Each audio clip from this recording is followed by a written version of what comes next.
चलिए मेरे प्यारे भाई, how many digit are after decimal, यानी कि दशमलव के बाद कितने अंक आएगा। अब ये देखिए 7/80 है। अब ये बताओ कि 80 को आप क्या लिख सकते हो मेरे प्यारे भाई। तो 80 को 16 5 80 होता है, 16 × 5 लिख सकते हो। और 16 को आप क्या लिख सकते हो मेरे प्यारे भाई, तो 2 के पावर 4 × 5 के पावर 1, यानी कि जिसकी पावर ज्यादा उतना ही दशमलव के बाद 1 2 3 और 4 अंक आएगा। 2 के पावर 4 ज्यादा है तो दशमलव पर 1 2 3 4 अंक मेरे प्यारे भाई आएगा। आइए चेक कर लेते हैं, तो चेक कर लीजिए मेरे प्यारे भाई।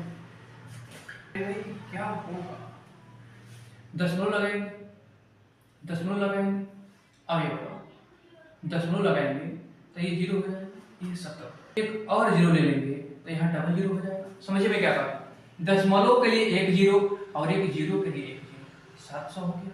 अब बताओ 8 का टेबल कितने बार पढ़ोगे, 8 × 64 यानी कि 640 हो जाएगा मेरे प्यारे भाई। अब अभी बताइए कितना हो जाएगा, ये तो 0 हो जाएगा, ये 10 में से 4 जाएगा 6 हो जाएगा, ये राधे।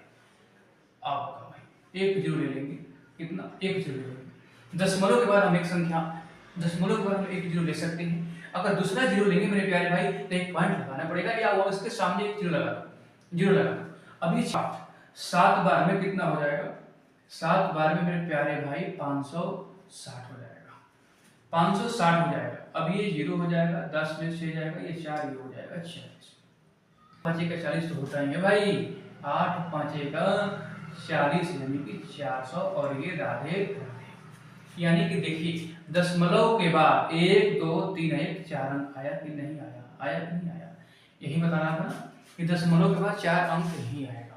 बताइए भाई, आशा है सभी मेरे प्यारे भाई बहन को समझ में आ रहा होगा। ये बात मैं कहना क्या चाह रहा हूँ, मैं ये कहना चाह रहा हूँ कि फैक्टर करना है 2 और 5 में, 2 और 5 होगा तभी टर्मिनेट होगा, और टर्मिनेट होने के बाद में जिसकी पावर जितनी ज्यादा दशमलव के बाद उतनी संख्या आती है।